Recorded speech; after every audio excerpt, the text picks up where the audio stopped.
I give salam to my people in Bangladesh, salam to the people of Marrakesh, salam to the lions in Palestine, salam to the people of our times. Assalamu alaikum wa rahmatullahi wa barakatuh, brothers and sisters and dear friends. Welcome to another video on my channel. Hope you guys are doing well, inshallah, brothers and sisters. May Allah bless you guys. Today's topic is quite heated, quite controversial. Some people are going to be thinking, what's going on? What's happening? So, what we're going to do today, brothers and sisters, we're going to talk about our take on Shias. What do you think about Shias? You know, this is actually a very needed topic, very, a topic that needs to be discussed. Inshallah, what is your take on Shias? Because we've had a lot of discussions and debates with them. So a lot of people have this perception and perceive that you have this inner hate towards them as this general mass. Is this really it? Well, first and foremost, I would say that it's important to differentiate between a religion and its followers, Okay. Or a sect and its followers. And so people shouldn't take anything I say personally that when I talk about a particular religious doctrine, for example. Okay. Yeah. Like if we talk about Christianity or atheism, or any other ism, right? We're talking about the doctrine. Yes. We're not necessarily intending the followers with that. So, yeah, I've done lots of debates. I've done 2 or 3 formal debates with Shias, which are on my channel and stuff like that. And what I've tried to highlight some of the similarities and differences between Shias. I've got a whole video on that, so people can watch that if they want. I think it's important to get the elephant out the room. That's why I do it. So I think it's important to get the elephant out of the room. Some people have different approaches to coexistence and cooperation. Yeah, because at the end of the day, we're not in this world to try and kill each other or fight. That's not our intention, and that's not what we're trying to do. We're not trying to be at odds with people. So you're not here to... No, we're not trying to be at odds. If people think that of us, then that's the wrong understanding. Yeah, we're not trying to be at odds with anyone. But what we are trying to do is we're trying to get the elephant out of the room by speaking about those controversial topics, which sometimes can be neglected or feared by some people. Some people don't want to speak about Shiaism because they think, well, if I'm a Sunni and I speak about Shiaism, I'm creating a controversy. But honestly, from my experience, I've found that by speaking with Shias, wallahi, and this is a true story, yeah, Shias have become much more receptive to me as a general mass. I was in the gym yesterday, as you can see. I'm in good shape. Right? I only joke. I was in the gym. We're going to talk about the disease of the heart of arrogance, by the way.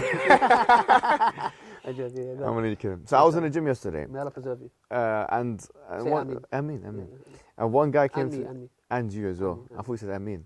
Yeah, I said Ameen. Yeah. Anyway. The guy was in the gym, and he said, "Oh, Muhammad Hijab. It's the first time I've seen him. It's the first time he saw me." I was like, "Oh, mashallah, what's your name?" And he told me his name and whatever. And he said, "I'm a Shia by himself." He goes, "I'm a Shia." But this is exactly what he said. He goes, "I see what you're doing out there. I've watched some of your videos." And he says that, "I believe it's quite positive what you're doing." And I've been getting, it's quite ironic in a sense, because I'm opposing a lot of the ideas of Shiaism. But because I'm not doing it with an intention to try and humiliate the audience, just lay people. I'm not trying to hurt anyone's feelings. I'm just trying to speak the truth, what I perceive as the truth, right? Yeah. A lot of Shias have come and showed their, I would say, their support and respect to me. So I think it's foolish and I think naive to actually think that just because we're talking about, say, Christianity or atheism or secularism, that we're against secularists or atheists or Christians. Or we don't want any... We dislike them. Look, I mean, the Quran says about them, this is a beautiful thing in the Quran, 2 words. Laysu sawa'a, which means they are not all the same. Just like, and the same thing is meant with the Sunnis as well. Sunnis, everybody, no one is the same. We can't generalize. There are some people which are bad and some people which are good. Yeah, you're right. That's also really good way you explain it. Personally, for myself as well, like I don't have like a dislike or like, for example, and this is actually funny because I was just telling you because I was in Westfield and I saw this sister and this was with a brother. There was a brother working and there was another Somali sister. Okay, so she was Shia. So I went there and I could see and I could sense because she was trying to express to me that something that I did that her other, she said the Shia community as a whole, and I was like, I was curious. I was like, what? Because I don't usually delve into such stuff, And she was like, when you confronted Britain first, and then they said to you, you do taqiyya, and you said, oh no, the Shias do that, And personally, even before she said that, I acknowledged that the way I said it was a bit rude, because I was like, the Shias do it. What I meant by that was that basically, I'm a Sunni, we don't do taqiyya, Shias do taqiyya, So I did apologize, and if someone's watching that, because it did come across rude, and the reason I'm saying that, I'm not apologizing to sugarcoat it for you. If I believe something, I believe it straight, and I'll tell you what I believe. We have our differences, it's simple. Yeah. However, Yeah. I did say that to her, and one thing that I need to emphasize on what you said as well, is that we're not here to insult. So for example, there is some people who do videos and they insult, they swearing and they're insulting, and you guys are like this and you're like that.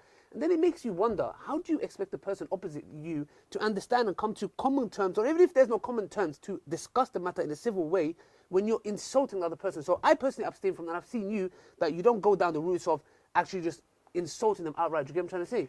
Yeah. But okay, let's come to it now. I get that. You just to add to the point, I think you make a good point, because what you're saying is that basically something like, these are, to be honest with you, what we would call far'i matters anyways, yeah? So you could kind of, there are different ways that scholars have done it in the past, but there are different categorizations. So for example, some say usul and furu'a, but the way Ibn Taymiyyah put it was interesting. He said that you have ilmiyat and amaliyat. So amaliyat are those things in the deen that you implement, yeah? So for example, fiqh. Fiqh for us is jurisprudence, law. When approaching and talking to a Shia, I never really talk about things that are popularly spoken about. I've never once had a discussion about mut'ah, which is something which is, I believe, caricatured and unfairly spoken about as if it's the centerpiece of the difference between Shias and Sunnis. It's not the centerpiece of difference. In terms of difference, that goes way on the bottom of the list. They talk about, once again, the Mahdi, the 12th Mahdi, and once again, the fact that he's hiding in the Sirdab is like a place in Iraq, and and they make fun of them on that basis, say, how could he be in that place? And we've been there, and he isn't there. I'm not saying there's no legitimacy in the discussion, but I'm saying that this is low on the list of priorities when we're talking to Shiites. So I never speak about those things very intentionally, because these are what you would call amaliyat. They come as a result of believing the premises. So in the discussions I've had with Shias, I've always just wanted to speak about what the usul are, what the foundations of difference are. And I've narrowed it down to 3, just quickly to go through them. One of them is the idea of imamah, okay, which I believe is the most important one of all of them. Obviously, as Sunni Muslims, we believe in the 5 pillars of Islam, of the hadith of Bunya al-Islam ala khams, the hadith of Ibn Umar. The 5 pillars, everyone knows the 5 pillars. And we believe in 6 pillars of Iman. And the 6 pillars of Iman as to believe in Allah, and to believe in malaikati and His angels, wa kutubihi and His books, wa rusulihi and His prophets, wal yawm al-akhir and the last day, and the qadr, the what's written. Now the argument I always put forward to them is that these fundamental things are always, they're so fundamental that they are repeated very often in the Quran. Not only just mentioned once, but oft repeated things, because they're the centerpiece of the religion, right? So I always say to them, if imamah is as important as, say, for example, prophethood, surely it should be mentioned in the Quran. And that's where we talk and discuss, and they try and bring their dalils. Is it mentioned or is it not mentioned? And that's where my discussions have gone. Of course, we don't have the time to talk about this here and now, but I've always given them a chance to kind of represent themselves. And I don't feel like it's fair for me even now to present a whole case for it. People can refer to the arguments, because it's a debate with 2 sides, and people can see what's happened. But that's where I always say, well, you've got the 6 pillars of Iman, of Umar, his hadith, which is the hadith of like all the Sunni Muslims agree upon, which are all to be found in the Quran. But this idea of imamah, if it was so central, if we had to believe that there were 12 imams, all of which were infallible, all of which had to be followed just like prophets are followed. In fact, all of those 12 imams to Shiites are more important than all of the prophets except for Prophet Muhammad. They're that important. So Ali ibn Abi Talib for a Shiite is more important than Jesus Christ. He's more important than Abraham. He's more important than Moses. It would have played a role in even our lives as well, because because when it comes to the salah, there is differences, but that element is there. The fasting, all this is there. So if the imamiyat, like you said, if there was a big thing, even in the Sunni's life, it would have played a role. Like if it was emphasized that much. If it's in the Quran, if it was so important, we would argue then it should be in the Quran, or at least it should be in some kind of, we can even go further than that, say hadith, which is agreed upon by Sunnis and Shiites, absolutely. And that's but one we of the don't find differences. that's the differences. But the other 2, which we don't have time to talk about now, is the Sahaba, the stance on the Sahaba. So obviously in the Quran it says that Allah subhanahu wa ta'ala says He's radiallahu anhu, it's called taraddi, where Allah says He is pleased with them. And we would say that a lot of Shias, not all of them, but they reject that premise completely. That these people, Really? they apostated. Yeah. Like for example, in the Quran, chapter 9, verse 100, yeah, it says very clearly that Allah is pleased with the muhajirun and the ansar. Yeah. He is pleased with those who've come to immigrate to Medina, and the ansar, the helpers, and they are the Sahaba. I've come across, the sister that I was speaking to, yeah, obviously, she said to me in person, she's like, look, I don't curse the companions, yeah, Yes. or the wife of the Prophet sallallahu Yes, alaihi wasallam, yes, yeah, yes. and she said a lot of Shias, they don't even, no, she didn't say that, but as far as I know, a lot of Shias, for example, the youngsters, Yes. they don't know, and generally, like, a lot of them don't, they curse, Yes. they're just like, look, we don't know, we don't, so there is those that are out there as well. Absolutely, and I think that's a really important point to stress, that this is a point really important to stress, that not all Shias are the same. And to be completely fair to them, I have looked at some of their maraja, some of even their big scholars, and they say that because some of them do curse, Yes. don't do it in public, especially in areas where there's division between Sunni and Shia. So that's two things. The third thing is and that it's even something shouldn't be even done in private, obviously. yeah, we would say that if you do it in private, yeah. you could potentially nullify your iman. We would say, especially if you do it to the mother of the believers and stuff like that, it could nullify all of your Islam because it goes against the verses of the Quran. It goes against the Quran. Exactly, Clear verses, right? Yeah, and I'm sure a lot of them that don't do it, they understand, because imagine someone going to their mom and accuse them of something, or be their father's companions who die hard, battled with their father, and imagine someone coming and saying, oh, your dad's friends who did this, that, they are, or your mother's, and I'm sure that's why a lot of them don't do it, because they understand, and they think, you know what, there's to be totally honest with you, my interaction with the Shias has been quite positive. Wallahi, same. I'll be totally honest with you. Like, I've been invited to their institutes to do debates. Obviously, spoken to some of them. I've spoken to their people of knowledge. A lot of their people of knowledge. And even though I disagree with them vehemently, on doctrinal issues, right? Imama being one of them, for example, which we've spoken about in depth. Quran, the status of preservation of Quran being another one. The Sahaba being a third.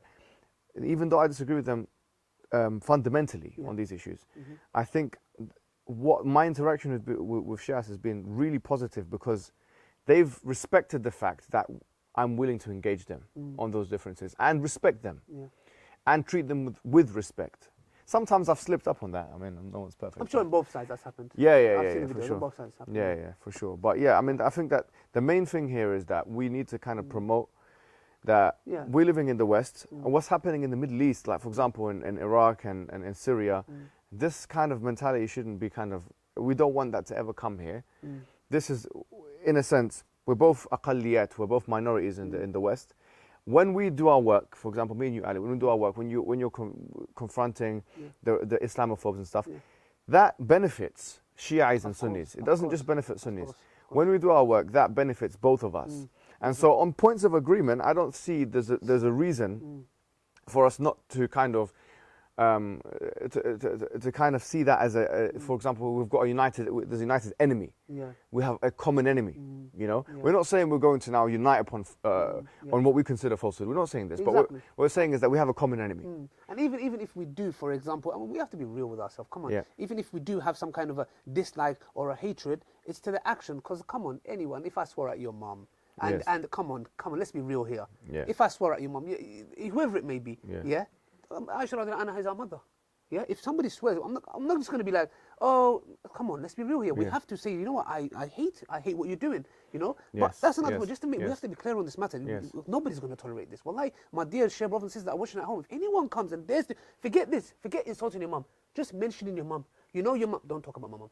You say, don't talk about my mom. And wallahi, you have every right to. So understand. Well, put it this way to the Shias: if someone spoke about Fatima, subhanallah, and well, coming to that, wallahi, this is something that I want to mention. Like before I came to the Dawah, my name is Ali. I went to the biography of Ali radiallahu anhu, and Umar ibn Khattab, and Abu Bakr radiallahu anhu. May Allah have mercy on them.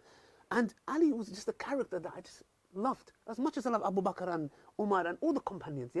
But I just specifically and I did not say to myself, okay, I need to become a Shia to love Ali and Ahlul Bayt. Of course not. Wallahi, we love them. You love them. Absolutely. That's a fundamental thing that we do, my brothers and sisters. If you don't, you can't be a Muslim. Exactly. You can't be a Muslim. Exactly. We love them as much as you do. But we just say we don't have to belong to a certain group to show that affection and love towards them. And one thing that was really profound, because when I was speaking to the sister, the reason I keep emphasizing, because she was so caught up and she felt really hurt. I said to her sister, do you really believe? And let me ask you this question. You're walking down the road. You see a Shia sister or brother in trouble. Are you going to say, ah, Shia? No.